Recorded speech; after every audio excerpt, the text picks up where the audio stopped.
ومن سيئات أعمالنا من يهده الله فلا مضل له ومن يضلل فلا هادي له.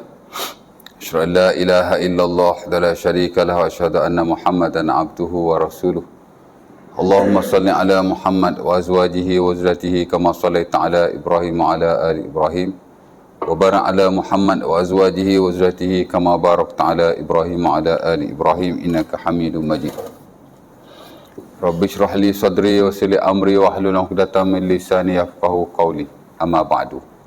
Syukur kepada Allah Subhanahu wa taala kerana pada malam ini dapat sama-sama sekali lagi kita berjumpa di surau kita untuk kita sambung perkongsian dan pengajian kita daripada buku zikir dan doa yang disusun oleh Ustaz Salahuddin Abu Samah yang telah di-endorse oleh Dr. Zulkifli Al-Bakri lah selaku mufti wilayah pada waktu itu.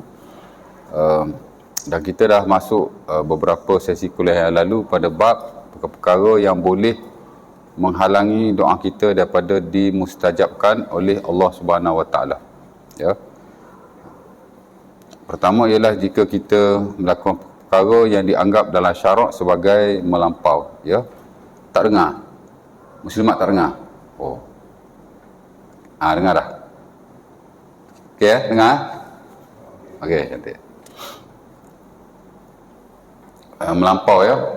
Tak kala kita minta kepada Allah ni perkara yang tidak masuk akal, ya. Saya dah bagi contoh-contohnya. Juga perkara yang bersabit dengan tak masuk akal tu maksudnya perkara yang tak masuk akal dari sudut syarak ataupun dari sudut akal tu sendiri, ya. Kemudian jika kita terlalu mengangkat suara, ya, ketika berdoa, tidak haram tapi dikhawatiri akan menyebabkan doa kita tertolaklah dan tidak dimustajabkan oleh Allah Subhanahu Wa Taala. Bahkan kalau kita lihat Al-Imam Al-Ghazali rahimahullah dalam Ihya Ulumuddin ada satu bab yang khas namanya adabud doa, ya, adab doa lah, di mana beliau menukilkan 10 adab-adab doa. Salah satu dan yang terawal ialah khafdus saut bainal mukhafata wal mujaharah. Khafdus saut ni maksudnya merendahkan suara, ya. Jangan terlalu tinggi dan jangan sampai kita tidak dengar. Itu adab yang di tengah kepala beliau, ya. Kemudian juga kita tidak minta perkara yang terlalu spesifik, ya. Saya dah bagi contoh-contohnya. Ada seorang sahabat Nabi ni, anak dia doa minta macam-macam dalam syurga. Allahumma inni as'alukal jannah, ya, wa na'imaha wa bahjataha kaza wa kaza. Allahumma inni a'udzubika minan nar wa aghlalaha wa salasilaha kaza wa kaza, ya. Nama sahabat ni Abdullah. Nama sahabat ni siapa tu? Abdullah ibnu Abi Aufa, ya. Ataupun Abdullah bin Mughaffal, ya. Jadi bila dengar anak dia doa macam tu, dia perbetulkanlah. Dia kata, aku pernah minta dengan Nabi dulu macam ni. Nabi larang. Nabi kata, idza sa'altal jannah, Nabi kata, idza u'tita al jannah u'tita ma fiha wa idza u'ista 'anin nar u'ista mimma fiha.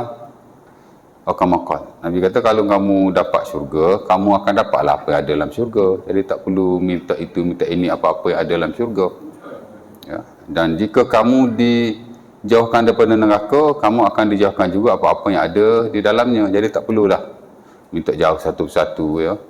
Minta jauh daripada azab api neraka, minta jauh daripada rantai-rantainya, minta jauh daripada macam-macam yang dia sebut tu lah, ya. Jadi memanglah dalam Quran Allah Ta'ala sebut nikmat syurga ni macam-macam, tapi tak bermakna kita boleh minta atau perlu minta satu persatu, ya. Minta syurga saja. Bahkan doa yang Nabi ajar, Allahumma inni as'alukal jannah a'udzubika minan nar. Ya Allah, aku minta syurga, aku minta jauh dari neraka. That's it, ya. Baik, itu nombor satu lah. Kemudian yang kedua, yang last hari itu kita bincang tentang antara perkara yang boleh menyebabkan doa kita terhalang juga ialah bila kita terlibat dengan harta-harta yang haram, ya. Dan saya dah baca hadisnya. Itu hadis yang diriwayatkan dalam Sahih Bukhari dan Muslim pada Abi Hurairah, di mana seseorang tu dia bermusafir, dia berjalan, kemudian dia terputus bekalannya. Dia punya haiwan pun hilang. Mana dia seorang lah kat padang pasir, kan. Sedangkan bila bermusafir ada jaminan doa dia mustajab, kan. Ya, salah sudah awat mustajabat la syakka fihinna. Ada 3 doa mustajab, tak syak lagi. Hadis Tirmizi daripada Abi Hurairah. Salah satu Nabi kata musafir, da'watul musafir, doa orang yang bermusafir. Maksud adalah ada hadis yang menunjukkan bahawa mustajab kan. Patut mustajab lah, tapi Allah Ta'ala tak terima. Ya Rab, ya Rab, dia doa-doa Allah. Nabi kata Allah Ta'ala tak terima. Pasal apa Allah Ta'ala tak terima? Karena Nabi kata mat'amuhu haram, malbasuhu mashrabuhu haram, malbasuhu haram, ruzi bil haram, fa ana yustajabu lahu. Nabi kata makanan dia haram, minuman dia haram, pakaian dia haram, ya? Dan dia diberi makan daripada perkara yang haram. Macam mana Allah Ta'ala nak terima? Ya? Sebab tu ulama memang kalau kita bincang atau belajar muamalah pun, bila kita masuk bab mukaddimah tu kan, mukaddimah muamalah ni ada banyak. Ada 5-6 bab lah sekurang-kurangnya. Antara bab yang terawal dalam mukaddimah tu, sebelum kita pergi tajuk-tajuk yang lain, mukaddimah kita dah bincang dah. Harta yang halal, harta yang haram. Ya, supaya kita ada idea am lah. Apakah yang dimaksudkan harta yang halal? Walaupun supaya kita ada idea tentang apakah harta yang halal dan haram. Walaupun asal-asal harta tu halal. Ya, harta ni asal dia halal. Cuma adalah sebab-sebab yang boleh menjadikan ia haram. Ya. Jadi kita nak tahu. Jadi dibincang dalam tu ya. Dan of course lah supaya kita tidak terlibat dengannya. Ya. Jadi Nabi kata tak terima lah. Ada haram ni ada 2 pula ya. Satu haram memang zat dia haram lah. Satu lagi haram dengan sebab benda lain. Zat yang haram ni macam ya, memang benda tu haram lah. Babi, anjing ya. Haiwan yang disembelih tidak secara syar'i, bangkai, darah dan seumpamanya. Satu lagi haram li ghairihi. Dia haram bukan ain tu, tapi haram dengan sebab benda yang lain. Duit yang dicuri. Ya, duit itu tak haram. Perbuatan curi itu haram ya. Asal duit itu halus kan? Halal lah. Tapi dengan sebab kita curi dia jadi haram. Ya. Tapi kalau kita pergi beli duit curi, pergi beli nasi lemak, pergi beli nasi goreng, penjual tu boleh ambil duit tu. Seduit tu, ya tak? Jadi kita bagi dia duit, kita ambil nasi. Nasi tu pula tukar jadi haram pula. Duit yang dia dapat tu jadi haram lah. Ya, haram, harta ni dia macam tu, ya tak? Ya. Kalau macam tu senang lah, kita dapat duit yang haram, kita tukar benda lain. Jadi benda hak kita jadi halal. Tak. Awak tukar apa pun. Ya. Duit tukar jadi barang. Barang tu pula jadi haram. Duit tu dia jadi halal lah, pasal dah bertukar tangan. Ya tak?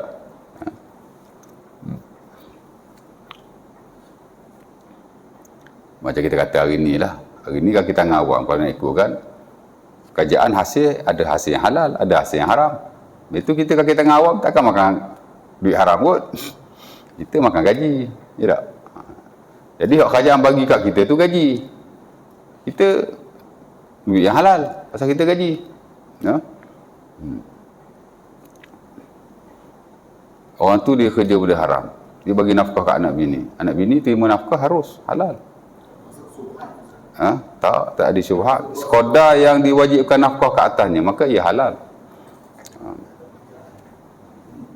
Ya. Tapi kalau ambil lebih tak boleh lah. Takat makan, minum, pakai, tempat tinggal, itu tanggungjawab suami. Ya. Jadi apa dia bagi pada anak isteri dia, daripada hasil haram yang dia usahakan, itu tak menjadi haram ke atas anak isteri dia. Anak isteri dia makan yang halal. Pasal itu lain. Hak dia kerja tu haram lah kan. Tapi dia tak boleh ambil lebih lah, ambil lebih daripada hasil yang haram. Tapi sekadar hak wajib tidak haram. Ya. Begitulah kalau dia bermuamalat dengan muamalat yang lain. Ya. Nabi terima hadiah daripada orang Yahudi. Orang Yahudi memang kuat makan riba. Ya. Orang Yahudi bagi hadiah, Nabi ambil bagi kambing. Yang Nabi kena racun tu pasal dia terima hadiah kambing daripada Yahudi lah tu. Dan Nabi terima hadiah-hadiah yang lain daripada orang Yahudi. Ha? Kalau nak diikutkan, mana boleh. Orang Yahudi memang dia kuat buat riba, kuat meniaga benda haram, dia jual babi semua. Tapi Nabi terima. Sebab Nabi kata yang kita terima itu hadiah. Dosa dia lah, tapi yang kita terima hadiah. Ya tak? Itu yang diguna pakai dalam fatwa hari ni. Pasal apa tuan-tuan pergi beli barang, kalau kita berniaga, kita tak boleh tolak orang yang beli dengan kad-kad konvensional, macam kad kredit konvensional. Kalau ikut tak boleh. Pasal apa boleh? Yang ambil hadis tu lah.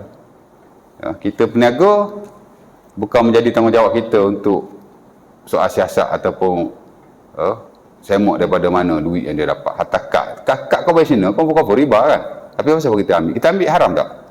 Kalau kita nak pilih hok cash saja ataupun hok kad kalau kredit lah, kad hok Islamik saja. Nah, ya tuan, nak bisnes macam tu hari ni. Ya tak? Awak ambil kad konvensional tu awak punya pasal. Itu awak punya hal. Saya peniaga, saya terima saja duit yang di ni lah. Dia pakai fatwa tu lah. Dia pakai hadis tu, dia pakai fatwa yang tu. Nabi tak boleh makan zakat. Nabi tak boleh ambil zakat dan sedekah. Hadiah boleh, sedekah tak boleh, zakat pun tak boleh. Sedekah tak boleh, zakat lagi tak boleh. Tapi orang bagi sedekah dekat Barirah. Apa dia? Kambing lah. Bagi kambing ke, macam tu lah, daging kambing ke, daging unta ke, tak tahulah kan. Lepas tu, dia bagi kat Nabi. Aisyah pun tanya, wahai Rasulullah, zakat tu, ataupun sedekah tu, orang bagi Barirah tu. Barirah ni maula lah, ataupun pembantu kepada Aisyah. Nabi kata, orang bagi kepada Barirah zakat. Barirah bagi kat saya hadiah. Jadi tak sama. Jadi Nabi ambil. Ya. Harta ni adalah banyak hal, dia agak open. Tapi kalau betul-betul haram tak boleh lah.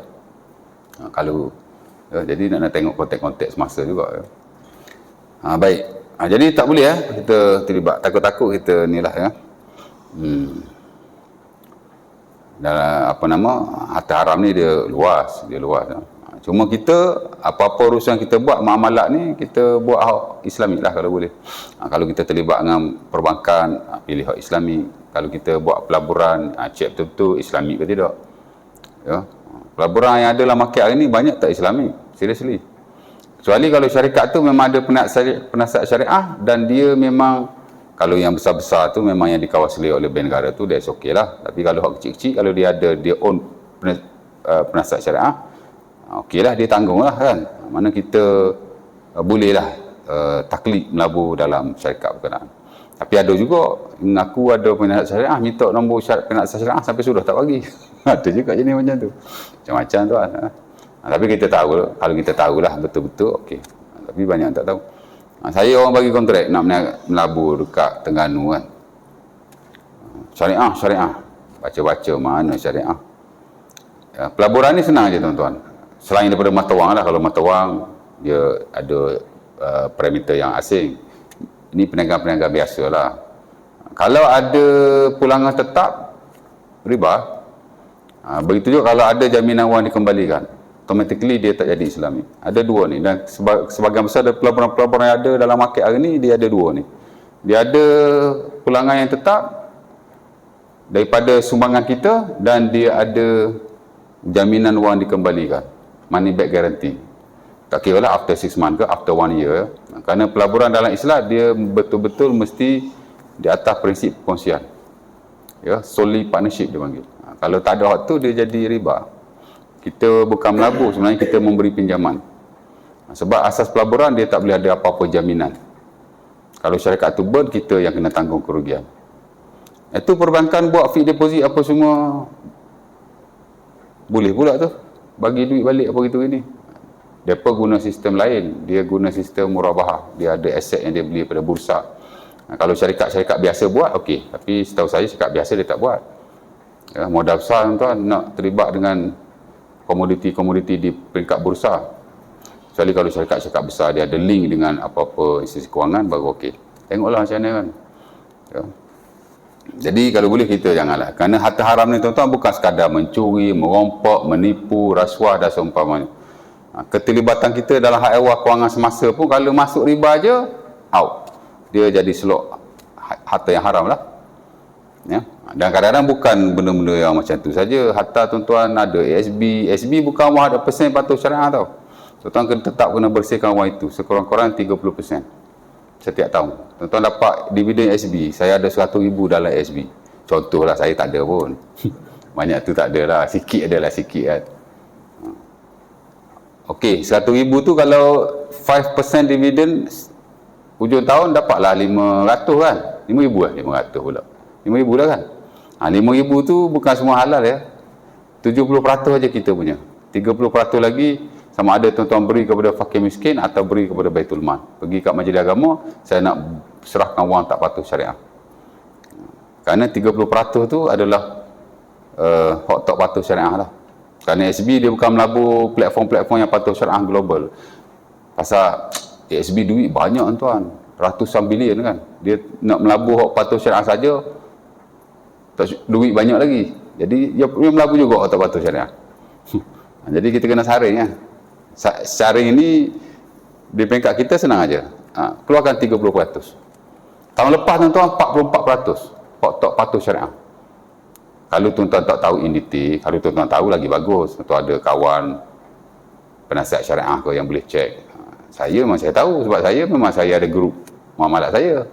Saya pun ada kelas syariat muamalat setiap bulan. Jadi perkembangan-perkembangan semasa memang saya tahu. Tahun lepas tuan-tuan, bukan tahun lepas, tahun 2021, sorry, tahun lepas tahun 2022 kan. Tahun lepas saya tak dapat statistik lagi. Tapi tahun 2021 yang tak patuh syariah 44%. Jadi Ustaz kata 30%, saya ambil umum aja. Daripada tahun 2019, tuan-tuan kena buat pembersihan 30%. Sebab kita, sebenarnya setiap tahun dia tak sama. Ada 33, ada 34 macam tu lah. Tapi tahun lepas 44, tinggi sikit. Di ASB ni pun ada isu sebenarnya dalaman lah. Tapi kita tak boleh dedah awal pasal isu ASB ni isu negara.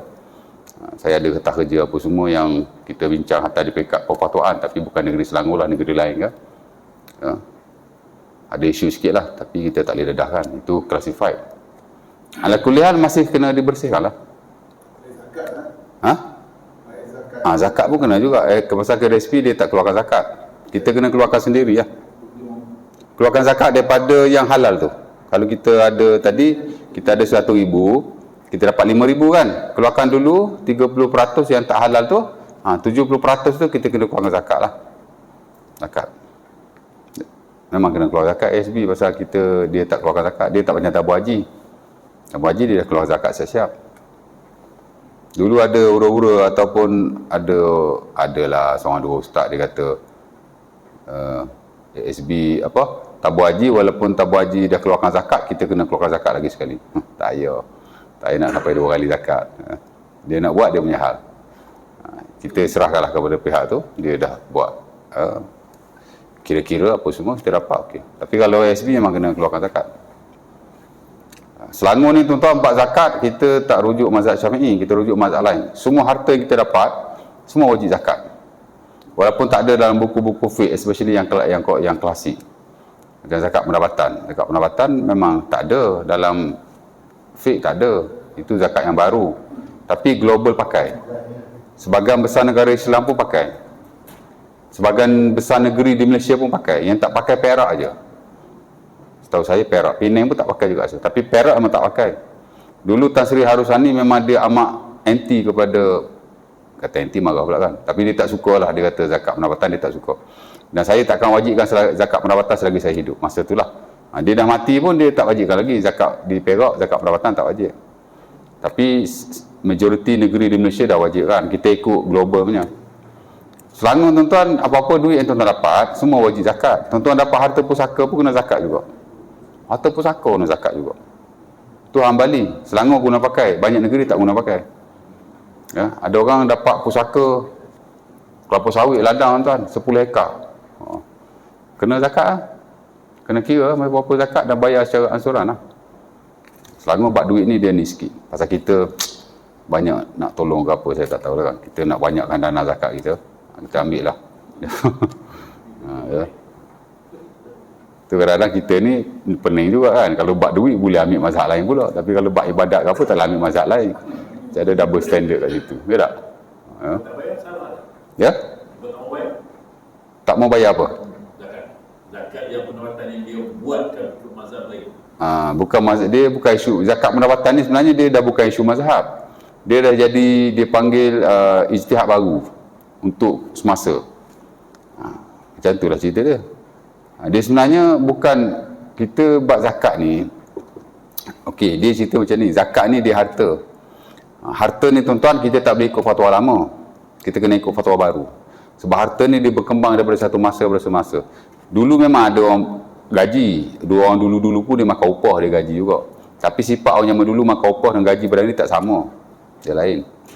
Ya. Sebab itu harta dia macam tu. Kalau kita nak ambil kira fatwa lama ataupun pendapat lama dalam bab harta, kita akan miss banyak lah. Hari ni banyak harta-harta moden yang mana memang tak ada zakat lah kalau ikut kan. Harta-harta digital semua. Tapi wajib zakat hari ni. Orang ada Bitcoin, puluh-puluh ribu, memang saya memang dia melabur Bitcoin. Dia kata, awak ada Bitcoin, awak kena zakat. Zakat kalau ikutkan, Bitcoin mana zakat apa? Harta moden kan, digital. Tapi kena zakat juga. Dia ada 10 digital property dia panggil. Yang mana dia terikat kepada fatwa semasa lah. Harta ni dia berkembang daripada satu masa ya. Jadi kena tengoklah macam mana. Dan harta ni di bawah ulil amri. Harta ni. Banyak orang tak nak bayar zakat duit kan kepada majlis agama. Sebab dia kata dalam mazhab Syafi'i, duit-duit ni harta yang batin. Di mana harta yang batin tak wajib beri kepada penguasa. Tu konteks lama. Konteks baru, tengok kepada ulil amri. Kalau ulil amri kata awak kena bagi kat saya, wajib kita bagi pada ulil amri. Harta ni dia tertanduk kepada ulil amri. Pasal harta ni dia melibatkan kemaslahatan zakat. Tengoklah macam mana. Ya. Tapi setakat yang saya tahu, jap, tak habis lagi. Setakat yang saya tahu, memang majlis agama bukan mewajibkan, dia menggalakkan kita beri wang zakat kepada majlis zakat lah. Dia menggalakkan saja. Dan kalau kita tak bagi zakat kepada majlis zakat, ia bukan satu kesalahan lah setakat ni. Tapi kita digalakkan. Macam tu lah. Tengoklah kalau kita ada syarikat duit banyak kan, bagilah pada majlis zakat. Tapi setakat kita zakat berapa sen, dia bagilah kat jiran tetangga ke atau saudara mara kita yang kenal. Ada orang dia ada saudara yang pergi belajar kat Mesir. Boleh tak ustaz saya bagi zakat saya kepada saudara saya ni? Saya kata boleh. Pasal belajar, mazhab Syafi'i tak boleh. Mazhab Syafi'i awak tak boleh bagi zakat pada orang belajar. Awak tak boleh bagi zakat pada masjid surau. Awak tak boleh bagi zakat kepada apa-apalah bab-bab ni. Tapi kalau ikut fatwa semasa boleh. Kerana ia tertanduk kepada fisabilillah. Fisabilillah ni apa-apa sahaja yang bersifat umum lah. Seperti masjid, surau, buat jalan, apa-apa kemaslahatan umat Islam. Dan untuk ilmu juga. Tuan-tuan boleh bagi pada pondok, masjid, ma'had. Boleh bagi individu orang belajar boleh. Itu kita ambil mazhab Hanafi. Dan diguna pakai di majlis agama kita juga. Saya dulu dapat zakat one off masa buat master RM700. Kalau ikutkan saya tak layak. Kalau ikut fakir miskin, saya bukan fakir miskin. Tapi di atas slot fisabilillah. Fisabilillah ni dia macam Ibnu Sabi lah, orang musafir yang terputus bekalan. Mana dia very open. Zakat bagi je. Siapa-apa anak Selangor sama belajar master PhD, dia bagi RM700. Ya. Tapi dia tengoklah takat gaji masa tu. Saya ingat 6,000 macam tu kot. Saya dah lepas tahap gaji, tapi dia bagi juga, mungkin dia ada banyak duit kot. Tapi tak salah lah. Sebab tu kita jangan tengok macam ni kan. Kita kata, contohlah saya bagi kata zakat pendapatan tak wajib. Kalau ikutkan yang zakat duk bagi-bagi tu, zakat kita dia bagi kepada pusat-pusat pendidikan tertentu, bagi tahfiz guna slot zakat. Hari ni pun zakat macam ada satu sesi ataupun ada satu program pengajian kepada orang-orang mu'allaf. Tu dia bawa slot fisabilillah. Ya, maknanya dalam satu-satu daerah mu'allaf yang baru masuk Islam ni, majlis zakat buat satu sesi pengajian lah. Macam di tempat saya di Bandar Baru Sungai Buloh, seminggu 3 kali dia ada sesi belajar untuk mu'allaf. Daripada mana datang dana tu? Daripada zakat. Bahkan yang menguruskan tu zakat. Kalau ikutkan tak boleh tu. Kita tak boleh bagi kepada pendidikan. Tapi pasal apa boleh? Kita ada zakat kesihatan. Abang ipar saya kena jantung, buat operation di hospital Kubangkian, pakai zakat. Anda peruntukkan zakat kesihatan. Dulu-dulu mana ada zakat kesihatan, sama juga ada zakat pendidikan. Jadi konteks pemberian zakat pun sudah berubah. Of course lah, ada sudut kutipan pun dia berubah lah. Jadi kita kena tengok bab-bab macam tu. Ya tak? Boleh? Jadi dia tanya apa tadi? Sejauh mana apa? kita keluar zakat tempat kita itu. Tempat kita cari yang itu. rezeki kita. Kalau saya duduk sini, saya dapat bayar kepada baru tak boleh dia. Siapa kata tak boleh? Dia kata tak betul lah, dia tidak afdal. Okey, zakat ni dia sebenarnya itu dalam fiqh dia ada satu isu dia panggil naqluz zakah. Naqluz zakah ni ialah kita bawa duit zakat pergi tempat lain. Sama ada di peringkat amil, orang yang menguruskan zakat, atau di peringkat kita sendiri yang membayar zakat. Boleh tak kita ni, kita kerja sini, duduk sini, mustatin sini, patut zakat kita bayar sini lah. Boleh tak kita pergi bayar tempat lain contohnya. Ataupun amil, dia kolek zakat sini kan, kemudian dia bawa zakat dia pergi di tempat lain. Itu isu dia sebut dalam fiqh naqluz zakah, kita transfer zakat. Boleh ke tak boleh? Ulama dalam isu ni dia khilaf dan konteks lama lah. Hatta dalam mazhab Syafi'i sebang kata boleh. Pasal apa boleh? Kerana dalam Quran atau hadis Nabi dia tidak menghakkan. Asnah yang Allah sebut dalam Quran, surah apa? Taubah kan? Ayat apa? Kalau asnah zakat tu? Innamas sadaqatu lil fuqara'i wal masakin. Sampai habis dah kan? Allah Ta'ala sebut lapak asnah zakat tu. Allah Ta'ala tak sebut tempat di mana. Yang Allah tak sebut fakir miskin, amil, itu ini. Jadi umum boleh saja. Hadis Nabi pun Nabi sebut bagi kepada fuqara, yukhaz min aghniyaihim wa yu'ta lil fuqara'ihim. Zakat ni diambil pada orang kaya, diberi pada orang miskin. Jadi tak disebut tentang tempat. Asal orang Islam saja ataupun mencukupi syarat-syaratnya, asnah itulah, maka boleh diberi saja. Konteks dulu kan. Sebab kata tak boleh. Dia kata mesti zakat ni sinilah kan. Kerana zaman Rasulullah dulu kalau dia collect duit zakat di situ, maka dia agihkan di situ. Lepas tu dia relate lah dengan hadis Nabi, yukhaz min aghniyaihim wa yu'ta min fuqara'ihim. Diambil daripada orang kaya mereka, diberi kepada orang miskin mereka. Mana di sekitar tu. Jadi dia ada hujah masing-masing lah nak cerita. Tapi lah konteks hari ni naqluz zakah harus. Kalau kita tengok fatwa global, pindah zakat ni harus. Maksudnya tak ada halangan. As long as kalau kita beri, memang kita beri pada asnaf. Isu dia kita kena confirm lah asnaf tu betul-betul asnaf ke tidak. Takut-takut tidak asnaf. Majlis zakat pun sama. Kalau dia beri betul-betul kepada asnaf. Ya. Hatta hari ni tuan-tuan zakat pun dah keluar daripada negara-negara tertentu. Duit zakat kita, ada hantar budak pergi belajar sana, belajar sini, pergi hantar sana, pergi hantar sini, duit dia dah global. As long as cukup syarat dia lah. Islam, fakir miskin, kalau belajar anda fisabilillah. Macam tu lah. Sebetulnya dunia hari ni dunia global. Dia bukan tertentu kepada, bukan kata negara kita. Macam tu lah. Macam sekarang pun ada isu juga. Macam Selangor, ada ejen-ejen daripada negara lain main duk kutip. Ya, kita lihat kalau dalam konteks sesama negara, okey je walaupun negara lain-lain. Of course lah kalau sesama negara-negara Islam, di mana kita kena saring bantu-bantu lah. Ala kulli hal, keutamaan dia tetap di tempat kita. Maksudnya kalau orang ada lagi miskin di tempat kita, bagilah kat dia, jangan bagi orang luar pula. Ya tak? Sama ada kepada kita yang bayar atau majlis zakat sendiri. Kalau majlis zakat ni memanglah dia tumpu pada negeri masing-masing. Tapi saya tak tahulah kalau orang tu negeri lain mari minta zakat di Selangor dapat ke tak dapat, saya tak pastilah. Ataupun orang Selangor pergi minta zakat di Perak dapat tak dapat, saya tak pastilah. Tapi keutamaan dia mesti kepada tempatan. Soal nak kata tak boleh, ada ulama kata begitu, tapi asalnya ijtihad. Ya. Dan fatwa global memang boleh lah. Fatwa ini boleh, tak ada masalah sama sekali. Betul. Keutamaan dia tetap di tempat kita lah. Kalau ada orang fakir miskin di tempat kita, ya. Mana? Dalil yang spesifik tak banyak. Antaranya hadis Nabi itulah. Nabi kata zakat ni yukhad min aghniyaihim yu'ta li fuqara'ihim. Diambil daripada orang kaya mereka, diberi kepada orang miskin mereka. Mana kat mana orang ambil yang kaya di situ, orang miskin di situ juga. Macam itulah. Ya. Ya. Koleksi tahun itu, dia belum belanja tahun itu. Betul. Betul. Kenapa? Habis tu? Soalan dia, setahu saya lah. Kebanyakannya tidak habis dah tahun sama.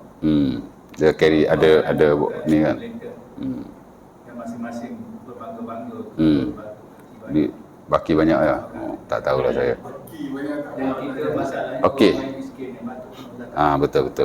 Ada juga dakwaan-dakwaan begitu. Ada juga. Saya pun tak pasti. Saya tak tengok in detail lah. Tapi duit zakat ni memang kena digunakan sepenuhnya lah untuk membantu. Mungkin dia ada bahagian-bahagian dia untuk dia bagi kat asnaf banyak ni. Dia bak pembagian zakat ni kita pun tak berada di tempat dia. Kita pun tidak tahu pembagian dia tu macam mana apa gitu ini. Tapi kita beri kepercayaan penuh lah kepada ulil amri. Dia anu ulil amri. Zakat-zakat ni di bawah sultan. Kemudian anda betul. Kemudian anda sultan mufti pun antara dia punya board. Saya sembang dengan mufti Selangor pasal zakat ni, dia memang board. Ya, kemudian ada lagi lah jawatan kuasa lain yang mana yang jadi induk lah kepada ni. Walau bagaimanapun zakat ni dia ada eksekutif dia di pekat pengurusan. Ya. Kita beri kepercayaan lah. Ya. Saya pun tak tahulah kalau dia ada lebih setiap tahun lebih banyak mana. Ya. Saya tak tahu. Allah Ta'ala alam. Okey, dia cerita dia sebenarnya. Dia bukan kata majlis zakat saja. Majlis surau. Betul tak? Majlis surau pun kadang-kadang duit ratus-ratus ribu lah akaun. Nampak tak betul. Hatta di tempat saya pun mereka duk komplain lah ni. Pasal duit banyak sangat. Ratus ribu tuan. Kita duk sedekah Ustaz. Dia tanya saya, Ustaz, suara kita ni apa kena ni? Duit banyak. Memanglah. Buatlah program Ustaz bagi ceramah, bagi kuliah, bagi sahabat hati, buat pembangunan sana sini. Tapi derma tu banyak sangat. Kurang-kurang mungkin ada portion kita untuk kita simpan maybe 10% daripada collection tahunan. Tapi janganlah. Ya tak? Sekarang ni isu juga tau. Duit surau masjid banyak. Dia lebih kurang lah tu. Tak ada masuk kata, tak tahulah kan, saya pun tak tahu nak cakap. Sebab duit ni susah juga kan. Tapi kita tengoklah tapi kalau kita nak galakkan beri zakat kepada bukan majlis agama secara terbuka, tak boleh juga tuan. Pasal majlis agama memang menggalakkan zakat diberi kepada mereka. Tapi kalau beri kepada fakir miskin terus, tak salah. Jadi bukan satu kesalahan lah. Saya dah tengok risalah yang dikeluarkan oleh JAKIM, memang majlis agama mana negeri menggalakkan. Tapi kalau kita beri, dia tidak menjadi satu kesalahan. Of course lah, bukan jenayah. Tengoklah macam mana. Kalau semua orang beri pada individu, habis tu majlis zakat tak ada duit, dia banyak slot dia nak bantu. Susah juga kan. Kalau semua orang bagi kat majlis zakat, habis tu kalau jiran-jiran kita ada yang miskin, macam-macam mana pula, susah juga. Tapi tengoklah macam mana kan. Mungkin ada yang kita beri ke sana, ada yang kita beri. Benda ni dia agak luas. Kalau ikut dulu-dulu dalam mazhab Syafi'i lah khususnya, dah saya lihat bukan mazhab Syafi'i saja, mazhab Hanbali, harta ni dibagi dua, satu harta zahir, satu harta batin. Harta zahir mesti diberi kepada ulil amri. Harta zahir ni harta kita nampak lah, macam harta haiwan, ternakan, mesti beri pada pasal dia harta zahir. Harta zahir mana harta orang nampak. Perniagaan sama juga, mesti beri kepada zakat tanaman, mesti beri kepada pemerintah sebab itu harta terzahir. Ternakan, perniagaan, tanaman, tiga ni dipanggil harta zahir, maknanya harta orang nampak. Betul tak? Ternakan takkan nak simpan dalam bilik, mesti kat luar orang nampak, itu dipanggil harta zahir. Tanaman orang nampak. Betul tak? Perniagaan. Tapi kalau harta batin ni macam mah dan perak, termasuk duit juga, disebut batin pasal orang tak tahu duit kita ada banyak mana. Ya. Jadi hak tu dia kata boleh beri kepada pemerintah, juga boleh beri terus kepada fakir miskin. Ya. Dan tu lah cerita dia. Saya tak tahu Ustaz. Ini apa ni zakat harta ya. Saya nak bayar. Zakat harta apa tu? Dia dah zakat perdagangan. Zakat perniagaan. Lepas tu dia saya nak bayar kawan. Saya lebih afdal itu tempat UK job dan tempat dia cari makan. Betul. Lepas tu saya tanya tadi. Betul. Dia kata lebih afdal. Tempat cari makan. Ya, betul lah tu. Betul lah. Itu ada pendapat kata macam tu. Maksudnya tempat kita duduk di situ lah, mana kita duduk di situ, bermukim di situ. Ya, kita bagi di situ lah. Siapa kita punya tu. Ya. Walau bagaimanapun, as long as zakat kita keluarkan, okey lah. Isu dia kalau tak keluar zakat, memang haram lah. Kalau keluar zakat, kepada siapa kita nak dikeluarkan. Itu adalah perbincangan dia apa itu ini. Selain kita keluarkan. Saya pun tuan-tuan, seriously zakat saya bagi kat kakak saya bagi kat jiran saya itu foreigners daripada Bangladesh. Rohingya Bangladesh, Myanmar. Saya ya Azam. Tengoklah macam mana ya.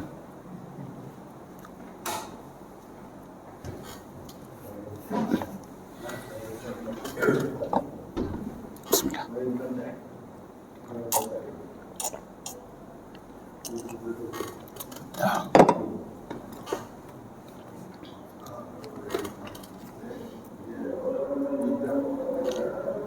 Allahu Akbar, Allahu Akbar.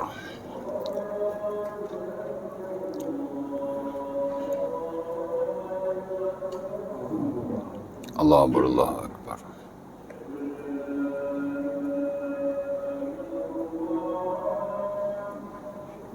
La ilaha illallah.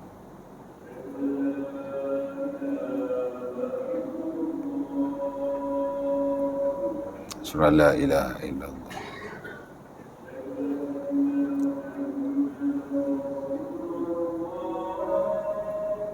Surah Muhammad Rasulullah.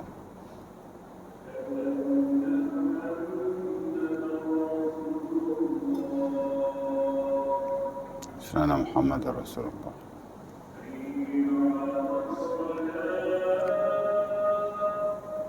La hawla wa la quwwata illa billah.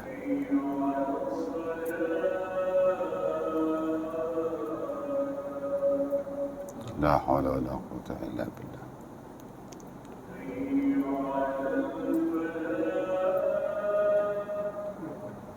La hawla wa la quwwata illa billah.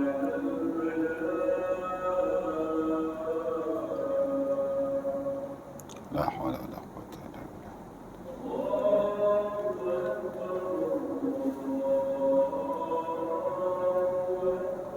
Allahu Akbar, Allahu Akbar.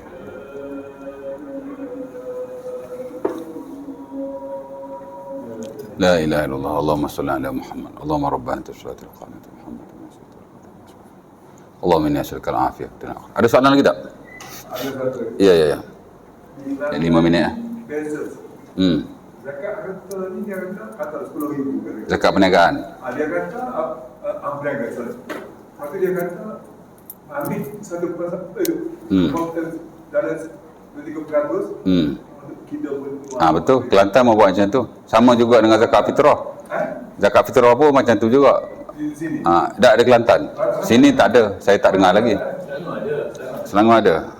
Kalau Kelantan, kalau kita nak bayar apa-apa zakat lah, biasa dia akan kecualikan berapa peratus untuk kita beri terus lah. Sama ada zakat perniagaan atau harta-harta yang lain. Kalau di pengkak kita di kampung-kampung ni macam amil kan, dia datang collect untuk zakat fitrah. Contoh anak berapa orang? 5 orang. Okey, suami isteri 7. Nak bayar 7 orang, dia akan ambil 5 orang aja. 2 orang lagi dia suruh bagi kepada jiran-jiran. Kelantan daripada dulu dia amalkan. Tapi di sini saya tak nampak pula. Tengoklah macam mana kan, terpulang pada pengurusan masing-masing lah. Zakat ni dia harta di bawah ulil amri ya. Memang kita kena tengok. Oh, dia buat macam tu. Tapi dia bagi balik lah sebahagian daripadanya. Berapa persen biasa dia bagi? 30. Oh, banyak tu. Dia akan tanya kita, dia awak dah tolak atau belum tolak? Kalau belum, dia Yalah. Tuan-tuan dalam bab derma pun sebenarnya tuan-tuan berhak tahu berapa upah yang tukang kolek tu ambil. Faham tak? Sebab sekarang ni pun timbul isu juga. NGO yang kolek derma kadang dia tak disclose upah ataupun habuan yang dia ambil daripada collection tu. Tuan-tuan nak derma bukan kata yang besar-besar, yang kecil-kecil ni pun tuan-tuan nak derma kat mana-mana kan. Biasa yang collect derma tu bukan dia punya, dia collect bagi pihak masjid, surau ataupun apa-apa ma'at apa-apa kan.